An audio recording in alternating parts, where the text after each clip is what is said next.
Hola! Hola! Hola! Welcome to another episode of our quarterly show, The Android Show, bringing you the latest in the world of Android developer news and fun. Yes, and this time we're back in Barcelona at the Mobile World Congress, showing you the newest Android devices from our partners. I'm Rebecca Gutteridge, and I'm a developer relations engineer on the Android platform at Google. And I'm Christina Lee. I'm an Android software engineer at Pinterest and a Google developer expert.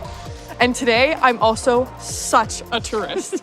It's my first time at Mobile World Congress, and it's incredible. There's fantastic new tech literally everywhere. I'm glad you mentioned that, because in honor of our being here at the Android Avenue, I've made us some Android passports so that we can stamp off all the things we're going to see in today's episode. Oh, cool. It looks like we're going everywhere today. We're going to see foldables, wearables, Android 15, Gemini Nano, and Jetpack Compose. Yeah, buckle up. Later on in the show, we'll be taking your questions across the world of Android development, live with the team who builds it. You can ask us anything about building excellent apps across devices like wearables and large screens, Android 15, Jetpack Compose, and much more. Just add #AskAndroid to your question on X or in the comments on YouTube. But coming up first, I got to go behind the scenes on one of the most exciting recent launches, Gemini. I spoke with the team behind Gemini Nano and AICore about what developers can do to take advantage of the latest in generative AI from Google. After Christina's chat on Gemini Nano, you'll hear from our friends at Adidas on how Jetpack Compose helped them be more productive when building a new feature, and how TikTok used Passkeys to make their login so much quicker. So it looks like if I go to Foldables Quadrant on my way to AI Universe, I'm gonna be able to get half my passport stamps before lunch. But I'm already late.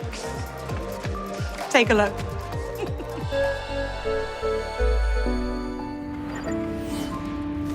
As you may have heard, AI is having a very busy year. With generative AI, we are taking the next step. Gemini can understand the world around us in the way that we do. Gemini on its own has the ability to transform software development as we understand it. It's to organize the world's information and make it universally accessible and useful. Really, I believe in the company's mission, and I think Gemini is a great step in that overall mission. I'm super proud and excited to announce the launch of the Gemini era, a first step towards a truly universal AI model. Wow, there has been so much hype and exciting news about generative AI recently. It really has so much potential to shape how we interact with the apps and services we use every day. It's almost overwhelming. One of the latest developments is on-device AI. While it's still early, there's already incredible scope to what it could do for me as a developer and as an Android user. I had an opportunity to speak with Adrian from the Android machine learning team to learn about how a large language model was put on devices. I know this isn't an easy thing to do, so I couldn't wait to hear more. With generative AI training in the industry, we knew developers would want to build experiences that needed to leverage LLMs. However, we were worried about multiple apps needing to call server APIs or download multiple LLMs onto phones, which isn't scalable and would cause latency, storage, or system health problems. We realized Google and Android were in the perfect position to come up with a solution before this became a problem. So how did you approach it? Well, the DeepMind team was already developing Gemini Nano, which is Google's smallest LLM. The idea came from a hackathon where we were able to put an early version of Gemini Nano on the device. We realized we needed to create the infrastructure to help get the LLM on devices safely and then manage and maintain it. That's how Android's AICore was born. At this year's Mobile World Congress, I got to see that AICore and Gemini Nano are available on the Pixel 8 Pro and Samsung S'24 devices, and I heard there will be more coming later this year.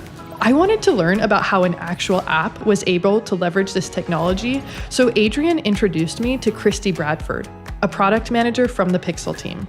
So Recorder helps people capture, rediscover, and then share important conversations and audio moments. But when someone has several recordings saved on their phone, it can be very challenging to remember what those conversations were about, and even more challenging to try and quickly scan through all of those files. We decided to build an AI-powered feature to help people summarize the conversations they had. It was our top user feature request since 2022. When we first started experimenting with this idea, we built the feature using clouds, since those were the only solutions available at the time. So what inspired the switch from cloud to Gemini Nano?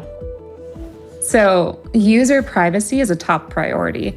And we really wanted our most privacy-centric users, which for Recorder is roughly half of our users, to be able to use such a highly requested feature. This caused us to pause the project at the time. We kept our ears open though, because LLM work within Google was moving very fast. And when we heard Adrian's team was working on developing an on-device solution to utilize these powerful models, we reached out to learn more.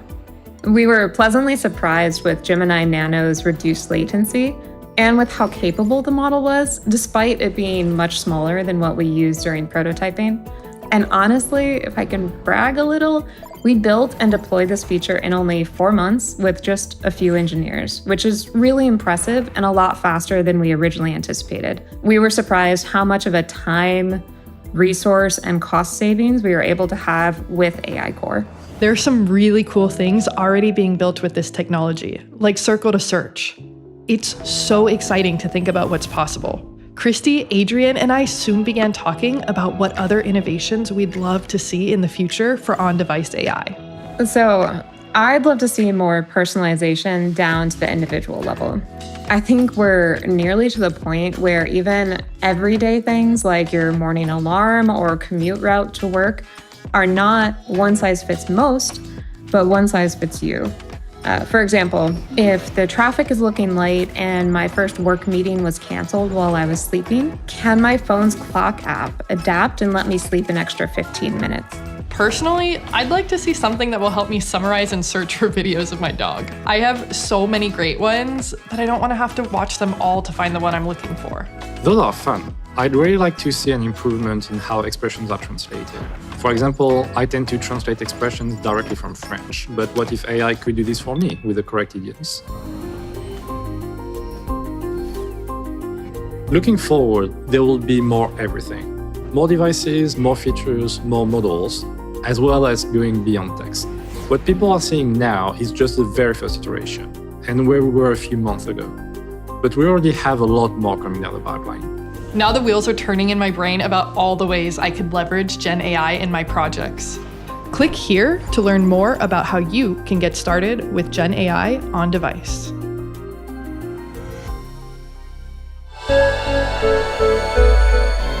All right, guys, we're gonna start rolling. On Amo. Adidas Confirm is the brand on digital boutique. We mix sport and fashion in one app, and we are able to deliver a premium, high-quality experience to the user. We realized we had a lot of things to improve the user experience.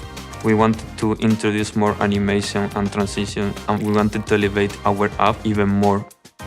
We started to look into new solutions. We started to adopt Compose, and we realized that we can build features about 30% faster than with XML. The animation we added were game changer. All of our user experience research, they indicate that the animation helped the user to understand better the UI. We know that users, they really like animation, so it's very important to create cool animation that we can make the user spend more time in the app. My favorite animation in the Confirm app is the one we have that use the sensor data of the device, so depends on the user interact with the device, you will see a light on the product or you won't see it. It was super cool to build it, and it was very amazing to see how the people that use the app get crazy with it. Thanks to Compose, we can have, for example, checkout form that we use in the Adidas flagship app and use exactly the same component, but in both apps. We are really proud to provide an app with virtually no UI crashes. One of the last features we created with Compose was a shoes tournament where we have shoes created by different brands and collaboration with Adidas, and it's the user the one that has to vote to decide the winner. Thanks to Compose, we were able to build this feature in only 3 months with 2 developers, and we were able to increase our weekly active user by 8%. Is that a good day for you? Yeah, that's awesome, of course. This not only helped us to meet the business goal, we also have extra time to add cool animation to this feature and improve the user experience. So far, we have migrated 80% of the app, and we are looking forward to write the whole app in Compose. If someone is gonna start now learning Android development, I would say go straight with Compose. We can create better UIs in less time, and one of the reasons of that is that we are using Compose. Muy bien, well done. Nice.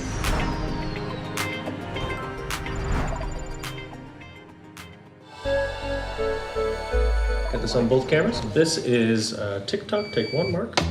TikTok is an app that over 1 billion people around the world are using to discover entertaining content, learn new things, and explore new communities. Passkeys make it simpler, faster, and more secure for people to log into TikTok. Security is one of the main focus at TikTok, and implementing Passkey provides a secure way for users to log in. We make sure that if you've created a passkey, this is going to be the first thing that you see when you want to log in. TikTok users can log in up to 30 times faster with a passkey when compared to other login methods. Before Passkey, we use primarily password and SMS login. Logging in isn't something that a user does very often, so this can be somewhat difficult if you have forgotten what method you used to sign up for your account with. We wanted to provide users with the safest and fastest login experience possible. Where Passkeys simplifies this is we choose to show it to you first and automatically when you've created a passkey for your account.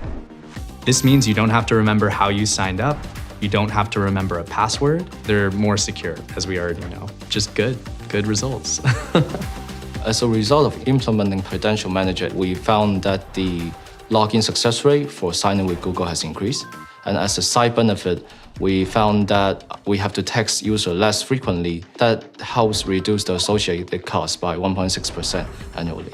There are many ways that we can use passkeys at TikTok. Not only can they provide an easy way to log back into your account, but they can also be used to verify your identity at any point in the user journey. As a software engineer, I enjoy building on the Android platform because it provides me with the opportunity to work with different technologies, like different frameworks, different APIs, and different customized systems. I would recommend following the official integration guide as well as doing the code labs that Google provides, which has a step-by-step instruction as well as a working sample app that can help you better understand how Credential Manager API works.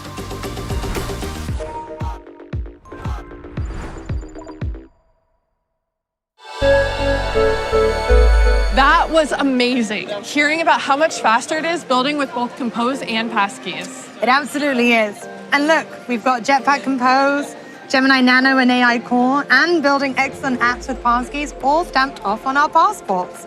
And it also marks the part on our show when we've moved from developer productivity to excellent apps across devices. We still have so much more to go and so little time. Don't worry, I got you. One thing that's been cool here is seeing all of the Android robots across Mobile World Congress. Super cool. If you weren't able to join us here in Barcelona, you can take part in this Android robot fun at home. That's right, through an interactive experience on Android.com that lets you customize your own Android bot with many different options of colors and materials, clothing, props, and accessories. But Rebecca, we've got to focus. I need to get all of my passport stamps. Well, you're in luck. I think these next segments will do the trick. Oh, that's right. Coming up next, the reason we're here in Barcelona, I got to go behind the scenes with a few Android device makers to give you a sneak peek at some of the newest and coolest wearables and foldables. And then, right after that, we'll be taking your questions across the world of Android development, live with the team who builds it. You can ask us anything about building excellent apps across devices, Android 15, Jetpack Compose, and much more. There's still time to ask your question. Just add #AskAndroid on X or in the comments on YouTube. Come on, Rebecca, we really have to hurry. Okay.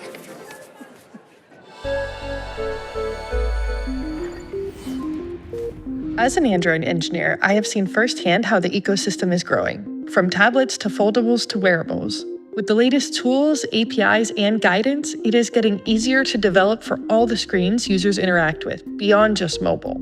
We wanted to catch up with some of our partners to hear about their latest innovations in hardware. First up at MWC, I visited Android Avenue, where the OnePlus team was waiting to show me their new watch, the OnePlus Watch 2.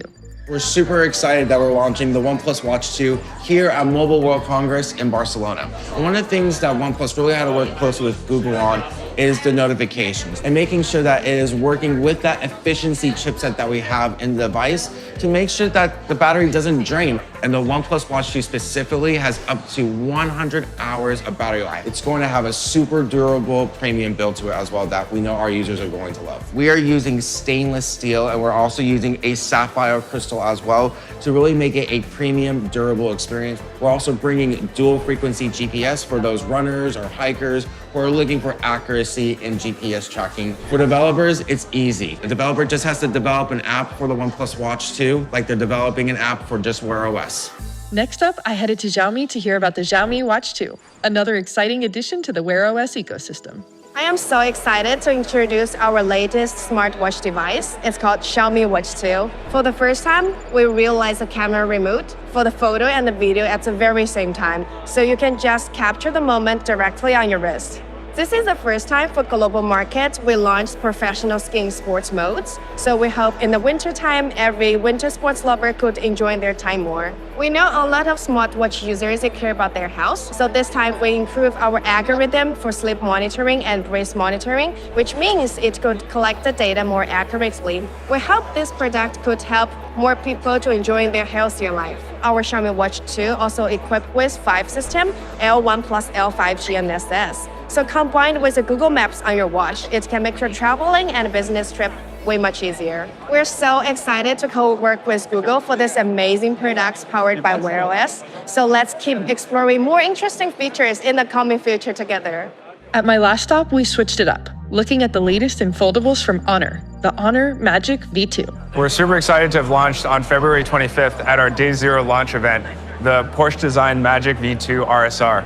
The Magic V2 is the world's thinnest and lightest foldable on the market today. We've really done an incredible job bringing state-of-the-art battery technology, screen display technology, and packed it into a foldable form factor that the world has never seen before. So for any foldable, it's really having the multifaceted capability of being used as a standard phone, but also in its open form. With the larger screen real estate, we're really hoping that users can take advantage of greater productivity as well as improved gaming experiences. One example of this is our collaboration with Gameloft's Asphalt 9 title. We've brought 120 FPS gameplay, which is an immersive gaming experience for our customers exclusive on the Magic V2. We welcome the developer community to join us in building next-gen features for foldables to bring to users around the world.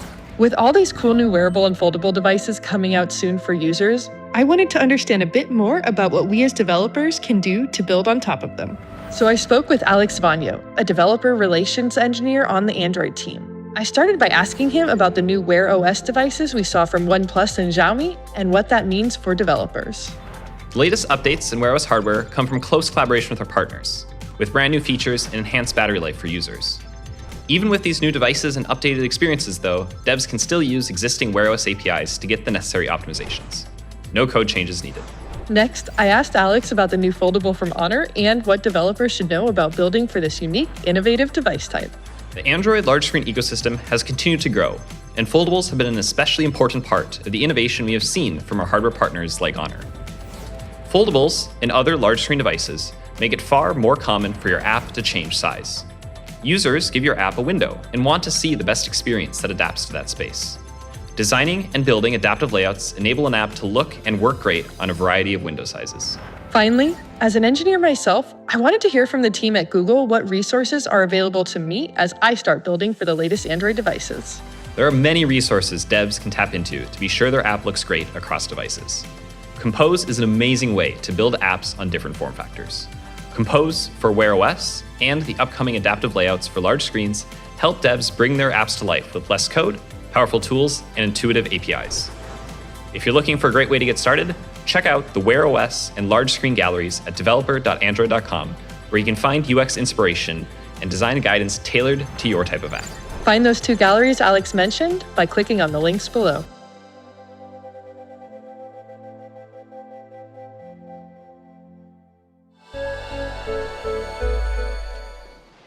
And we're rolling and action, Sean. Just check his mic. First time I've done this, so. You ready? Infinite Painter is a feature-rich application designed for artists of all levels. We try to maximize both form and function by offering a clean user interface as well as powerful tools. And one thing that really makes our app special is our natural, realistic brushes. A lot of entry-level tablets were experiencing around 60 to 90 milliseconds of latency when drawing with the stylus. We were able to decrease that latency by about 3 times to about 15 milliseconds to 30 milliseconds, which is just phenomenal. It feels like you're drawing on paper. It's insane. At Infinite Painter, our goal is to create a uniform experience between smaller formats such as phones, but also larger formats as tablets, foldables, and also Chromebooks. A friend of mine encouraged me to try out programming, and when I did, I just fell in love with it. Being able to apply what I was learning in school to what I loved is just awesome. We worked closely with the Android and Chromebook team, so we used the libraries that they were supporting, which is the Jetpack's graphics core library, as well as the input motion prediction library to help anticipate where you are drawing. Android is vast.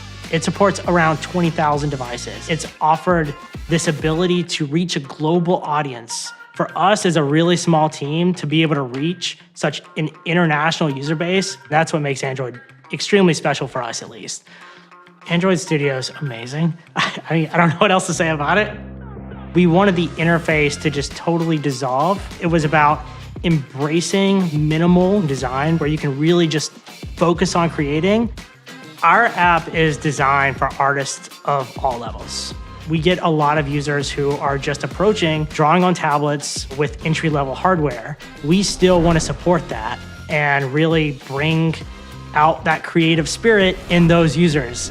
60% of our user base is large format users, and that's pretty significant. If you're trying to consider whether there's a market for it, there's definitely a market for it. If I were to give some advice around the way you would approach user interface for larger formats, tablets, Chromebooks, it's really easy to add more because you have a bigger format. I would lean against that. I would try to keep it clean. When you reduce the visual information, it's just a better experience. That sounds like something you guys are really proud of. We're so proud of it. Awesome. All right, let's cut cam.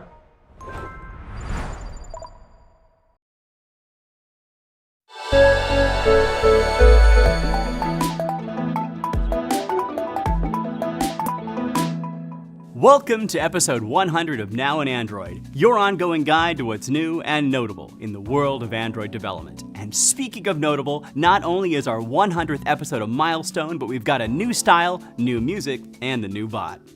We'll cover the first developer preview of Android 15, the stable release of Android Studio Iguana, MLKit document scanning, the Wear OS hybrid interface, nested scrolling, strong skipping and shape morphing in Compose, and more. We released the first developer preview of Android 15, which focuses on providing access to superior media capabilities, minimizing battery impact, maintaining buttery smooth app performance, and protecting user privacy and security, all while enabling a diverse ecosystem of devices. Android 15 includes updates to Privacy Sandbox and Health Connect, and introduces new file integrity protection APIs. It provides enhanced camera controls and virtual MIDI 2.0 devices to help power creative applications. It expands the Android Dynamic Performance Framework to support a power efficiency mode, report GPU work durations, and return thermal headroom thresholds. And it adds quality-of-life-focused OpenJDK APIs that will be updated on over 1 billion devices through Google Play System updates. Get started today testing your app with the Android 15 developer preview in the emulator, or by flashing a system image onto a Pixel 6 Plus, Pixel Fold, or Pixel tablet device. We launched Android Studio Iguana in the stable release channel to make it easier for you to create high-quality apps. Enhancements include Jetpack Compose UI Check, which automatically audits Compose UI for accessibility and adaptive issues across different screen sizes. Progressive rendering in Compose Preview, which speeds up iteration on complex layouts by lowering the detail of out-of-view previews. Version control system support and app quality insights. Built-in support to create baseline profiles for Jetpack Compose apps, enhanced support for Gradle version catalogs, the Espresso device API, and updates from IntelliJ 2023.2. The blog gives information on all these changes and more. The Android Photo Picker now integrates cloud photos, giving apps a unified way to let users browse and grant access to selected local and cloud photos and videos. It's currently available with Google Photos, is open to other cloud media apps that meet the eligibility criteria, and it's rolling out with the February Google Play System update to devices running Android 12 and above.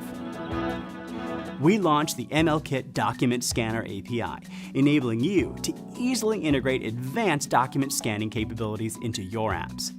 The API offers a standardized and user-friendly interface for document scanning, includes precise corner and edge detection for accurate document capture, and allows users to further crop scan documents, apply filters, and remove fingers or blemishes. It processes documents on device, eliminates the need for camera permissions, and is supported on devices with Android API level 21 or above. The Wear OS-powered OnePlus Watch 2 launched with a dual chipset architecture that works with our hybrid interface to dramatically extend battery life up to 100 hours of smart mode regular use. You can leverage existing Wear OS APIs to get the advantage of these optimizations, such as notification compat and health services on Wear OS. With Wear OS 4, we launched the watch face format, and the new format helps future-proof watch faces to take advantage of emerging optimizations in future devices. There are a bunch of articles worth checking out. Levi covered nested scrolling in Jetpack Compose, giving a deep dive into how you can implement custom nested behaviors, such as what the Material 3's top app bar scroll behavior parameter does. Ben explained Jetpack Compose's strong skipping mode, an experimental feature in the Jetpack Compose Compiler 1.5.4 Plus that changes the rules for what composables can skip recomposition, which should greatly reduce recomposition, improving performance. Rebecca showed how you can use shapes in Compose to create a cool progress bar that morphs between two shapes using the Graphics Shapes library, which has new documentation to help you add these effects into your apps. Over in videos, #WeArePlay highlighted the developers behind We Spot Turtles, whose app helps crowdsource pictures that a machine learning model uses to help collect extensive data on sea turtles in the wild. There was a bunch of activity over in Android Jetpack, including the first alphas of Annotation 1.8, Benchmark 1.3, Core Remote Views 1.1, Glance 1.1, Profile Installer 1.4, Lint 1.0, Wear Watchface 1.3, WebKit 1.11, and Compose Material 3 1.3. We also released Hilt version 1.2, with assisted injection support for Hilt View Model and Hilt NavGraph View Models, as well as Test UI Automator 2.3, which adds support for multiple displays and custom weight conditions. In episode 204 of Android Developers Backstage, Fan Notations, Tor, Romain, and Chet talk about one of Tor's favorite topics, lint. Specifically, they talk about lint checks and the annotations that use them to enable better, more robust, and more self-documenting APIs. As Chet would say, lint is not just for pockets anymore. That's it for this week with Android 15 Developer Preview 1, the stable release of Android Studio Iguana, cloud photos now available in Photo Picker, MLKit document scanning, the Wear OS hybrid interface, nested scrolling, strong skipping and shape morphing in Compose, annotations with lint, and more. Check back soon for your next update from the Android developer universe.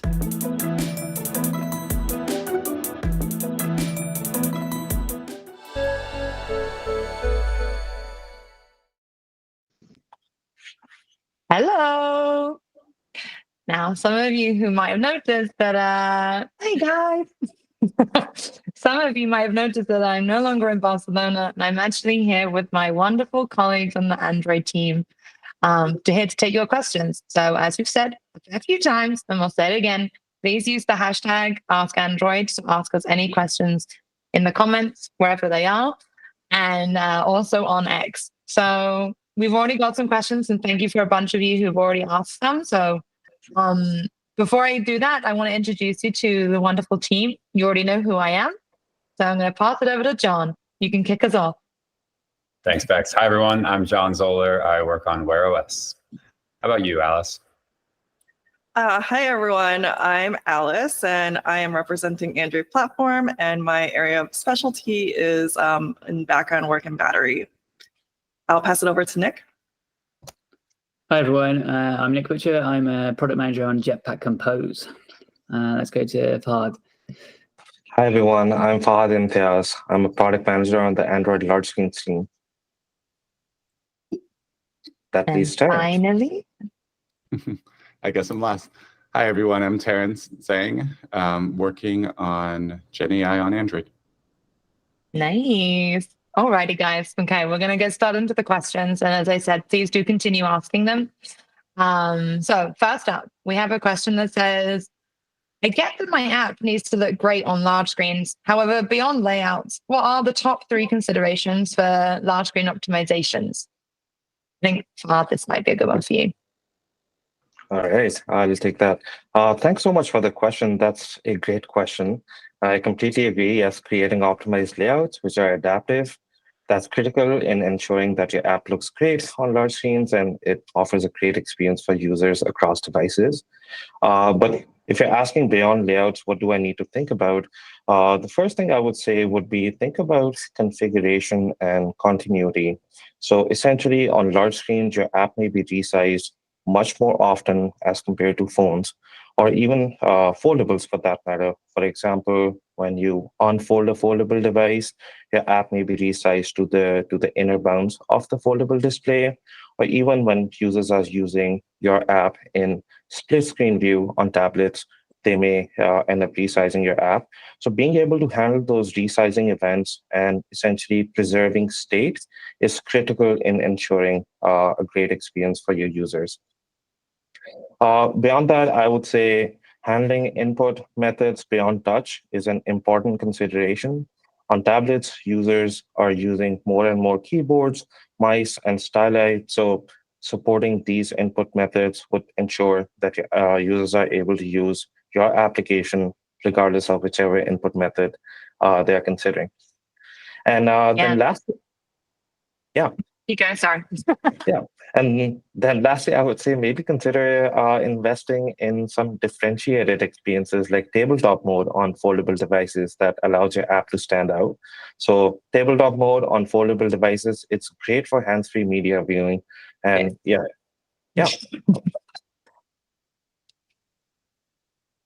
thanks. I mean, also in the segment just before as well around, I thought it was really nice seeing how beautiful the stylus was looking for their app. Alrighty. Okay, next up, we're seeing a lot of love of Compose. So, Nick, hopefully that's your area of speciality. So we have one question, which is nice and open. What's next for Compose? What is next for Compose? So much. We have big plans for Compose. I'd say broadly speaking, there's 3 main areas we're working on right now. Firstly, performance. We know that performance is a key part of the quality of your application, and so we're working extremely hard to make sure the performance is what you need. So the team is doing a number of projects right now across the board. We've been working for a long time on a rewrite of the modifier system, which is bearing fruit. So you're going to see the last parts of that rewrite coming through with a lot of the internals of the clickable modifier, for example, getting rewritten, and hopefully you'll see a speed up in your applications through this work. We've also been working on a new mode called strong skipping, which is an experimental at the moment right now. If you check out our blog, you can see a deep dive on the system, on what it's for and how you can test it out yourself. As well as just generally throughout the system, we've been looking for opportunities to increase the performance. We've been right in the guts of the slot table and right down there in the depths. So we're basically working to make sure that the code that you naturally write works as performantly as possible. So that's the first main area. Second area I'd say is in features. So we know there's a ton of features that you want that we've been adding over time to Compose. Some ones that we're working on right now that I'm excited about seeing is we're working hard on things like shared elements is coming. A rewrite of the text field system, which has been ongoing for a little while, and you've been able to opt into some of the experimental APIs so far.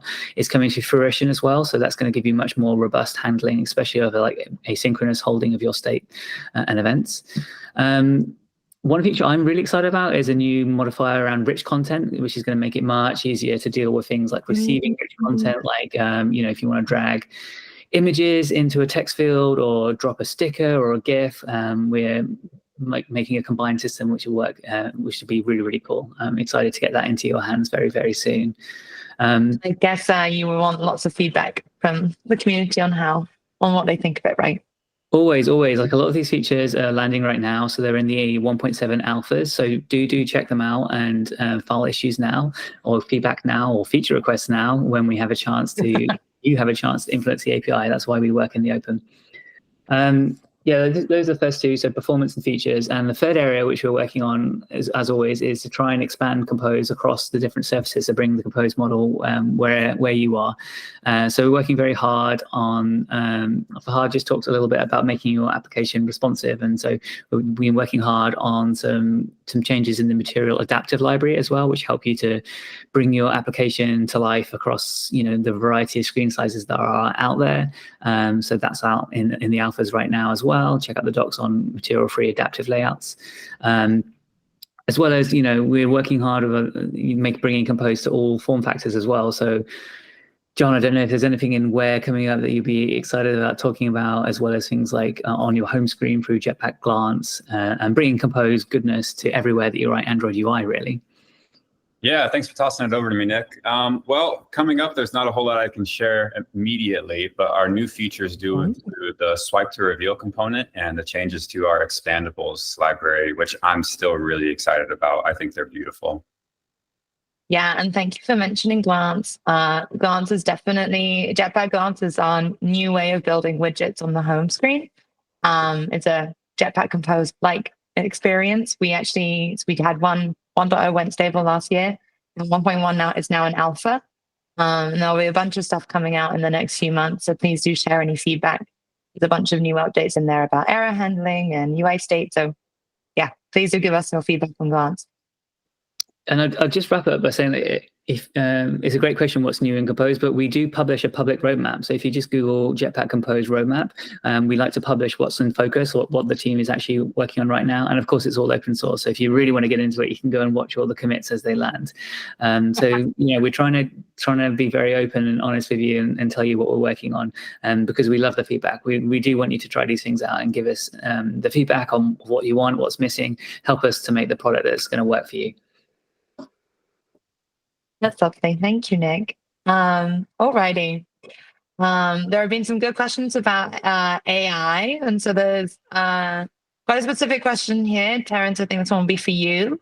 What are some advantages of AICore over cloud inference? Maybe you should give some context about what those are as well. Yeah, thanks. And thanks for the question. So first of all, for those that may not know, AICore is Android's premier on-device Gen AI solution. So AICore is the API surface for Gemini Nano today.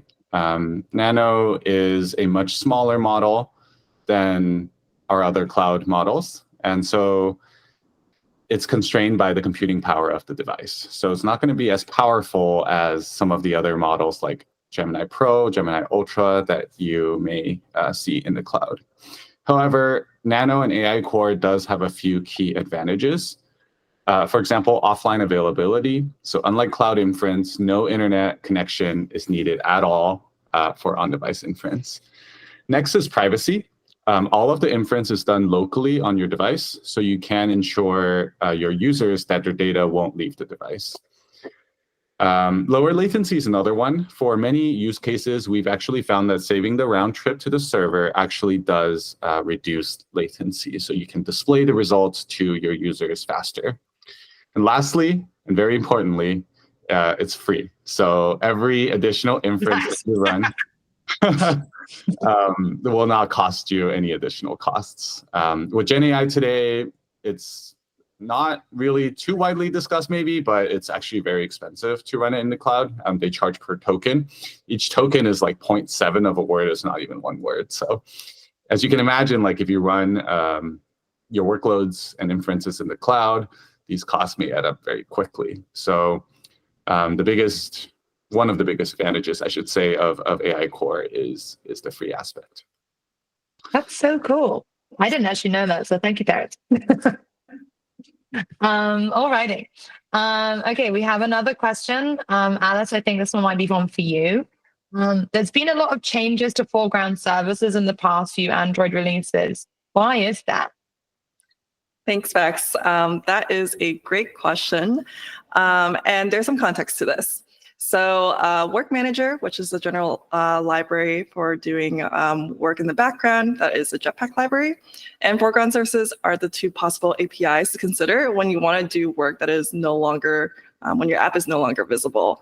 And since both of this work can be battery intensive and it's not as high importance as ensuring that the visible app that is running in a performant manner, we're making improvements to both the platform API foreground service and job scheduler, which is a system API that powers Work Manager, to ensure that developers are doing the right thing. So they are doing work that is battery optimal and running in the right scenarios. So you might have seen in Android 14 that foreground services is adding additional constraints with regards to enforcing a type. And so if you are targeting Android 14, you will now need to declare a type to explain to us why you are using this foreground service. I also want to call out that we made a large revamp to our background work DAC. So this is developerandroid.com/guide/background, which may help you better understand what API to use. There is some nuance to exactly understanding which API to use, so I would highly recommend reading that page. Back to you. No, thank you. Alrighty. Okay, we've got some other questions coming in. So this one is around Compose. So when will Compose support HTML tags in multilingual app, i.e. list items, bullets, etc.? Nick, I don't know whether you want to give that one a go. Yeah, I can't give you an exact date. It's in our backlog. We're working on it. Right now, we're currently in the 1.7 timeframe working on some of the underpinnings of this. So there's a lot of things involved with this, like we're doing some work on clickable spans and annotations, which are the machinery by which you will build this. So it's in the backlog. We're getting to it. I know people want this. So go and star the bug if you can find it on the issue tracker and to let us know that this is important to you. But we're getting to it. I promise. There's a lot of stuff we're building. Okay. You've been on a later show. Give a day on that. Okay, the next question is around Gemini Nano. So Terence, this will be for you. Will Gemini Nano be available on Pixel 8? When will the Gemini application be coming to France? And maybe you could also just speak maybe about the availability of the Gemini world more broadly. Yeah, thanks, Bex, and thanks for the question. So Nano will not be coming to Pixel 8 because of some hardware limitations. We're working to bring Nano to more devices. It's currently on the Pixel 8 Pro and very recently available on the Samsung S'24 family. Yeah, it'll be coming to more like top high-end devices in the near future. But yeah, unfortunately not the Pixel 8.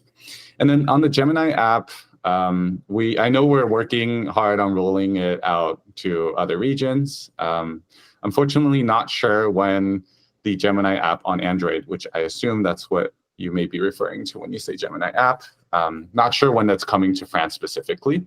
However, we can share that the Gemini models are available in France. So yeah, just please stay tuned for the Gemini app itself. Okay, thank you, Terence. Okay, next up.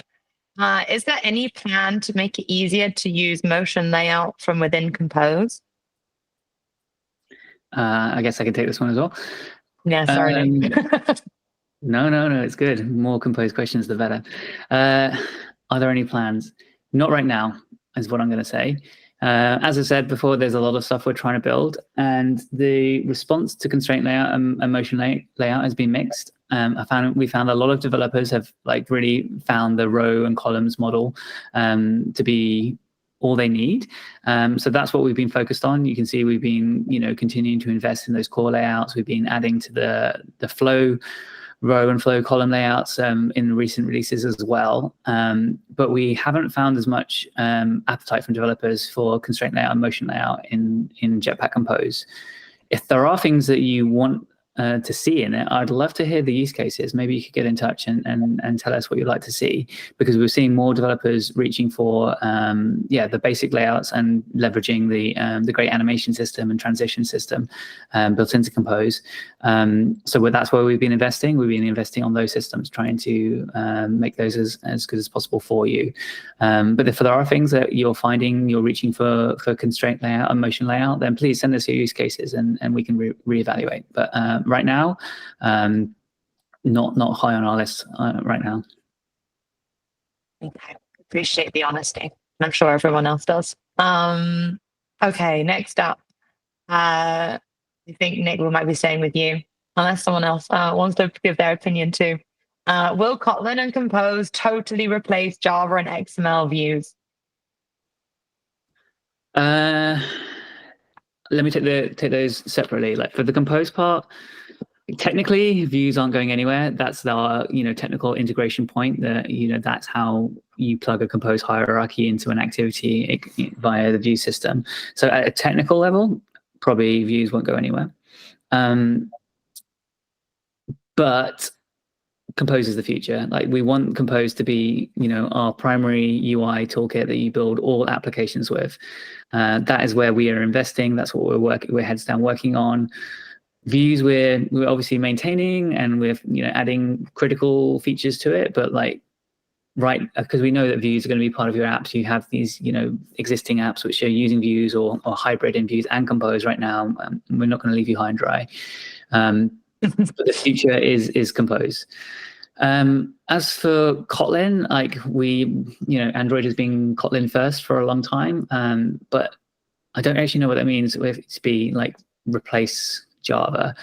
I mean, they can compile down, and we run ARC code on the device as it is. So I don't know if we need to replace it anytime, but we just we do recommend being Kotlin first, because the many benefits of the concise, powerful language and incredible libraries like coroutines and possibilities like KMP and so on. So we do absolutely love Kotlin and encourage you to check it out. I don't know if we would say it would ever replace it, but we encourage you to go Kotlin first.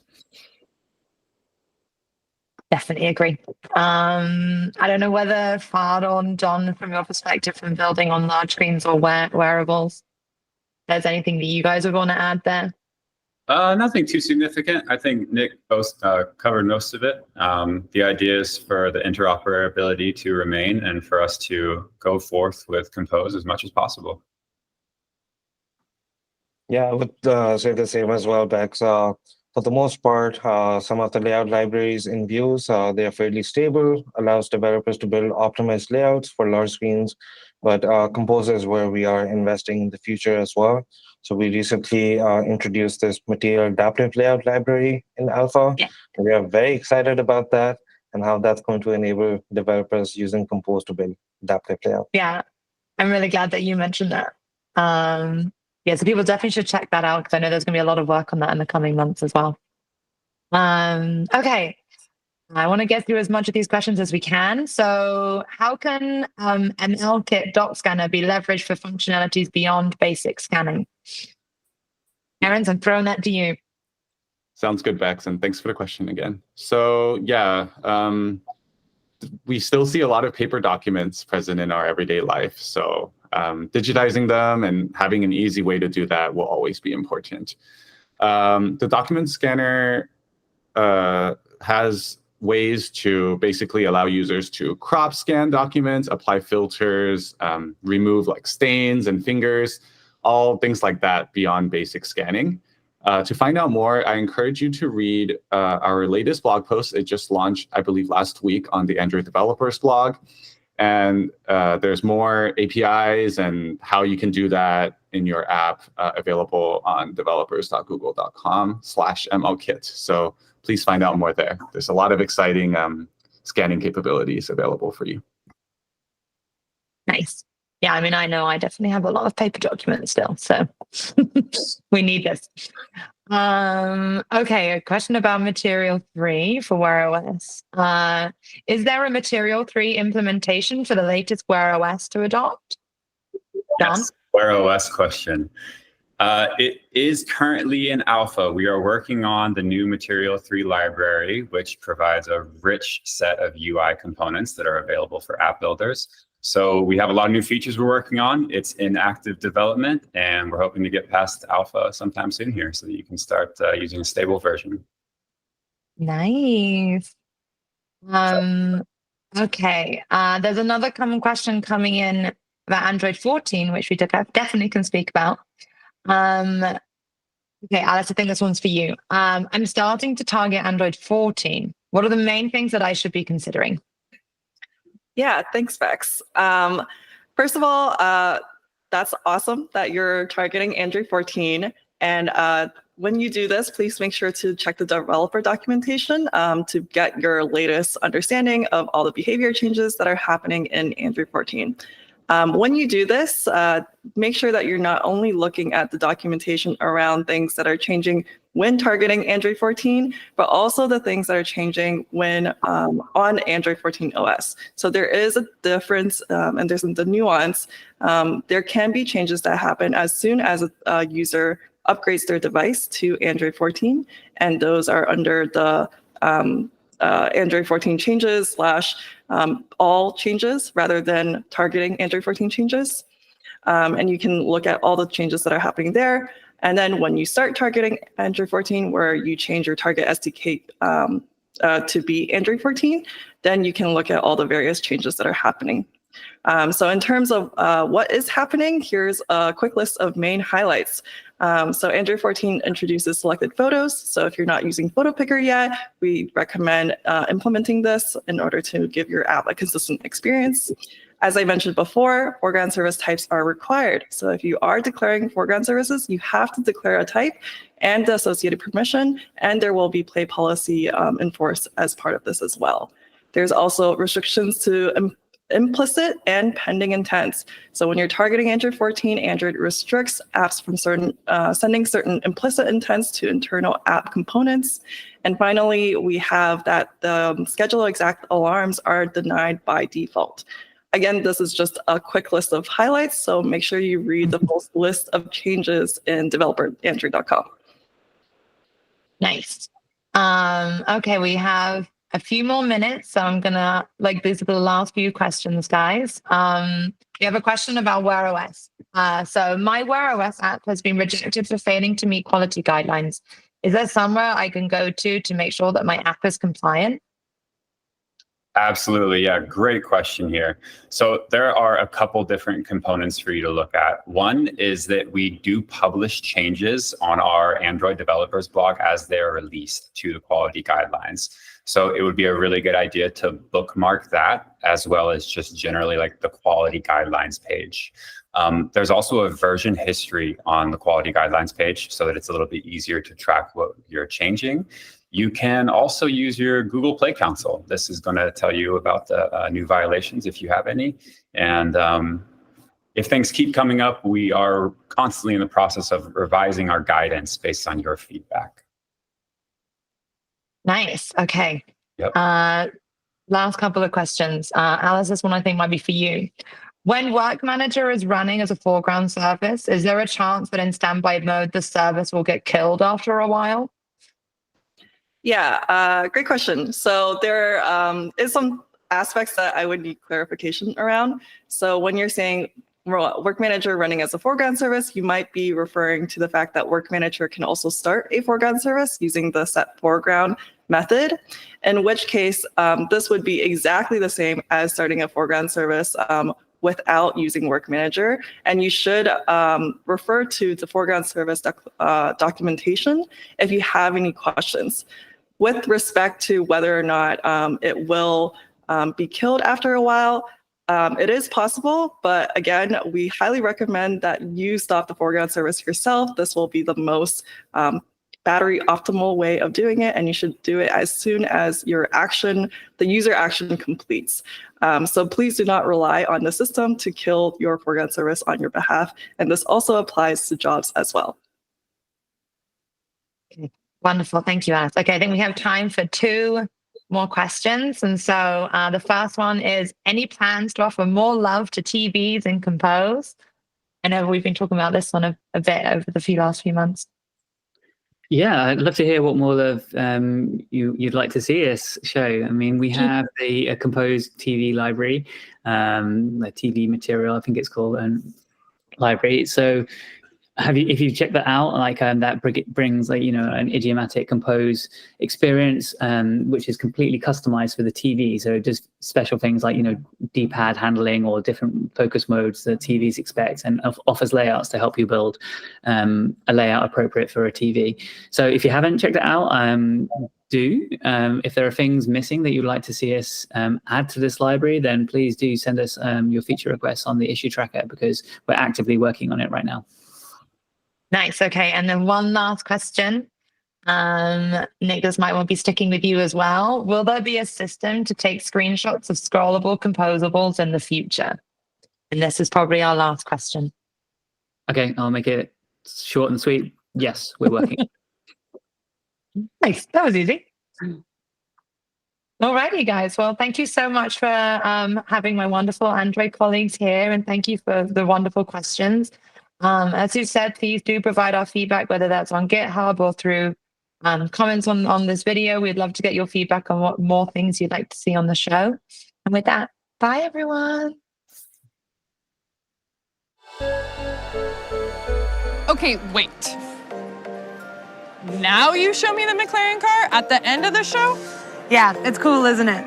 Well, yeah, but I could have used it to race through the convention and get all of my stamps. But I think we did collect them all. After those last segments, we got wearables, foldables, Android 15. Oh, you're right, we did.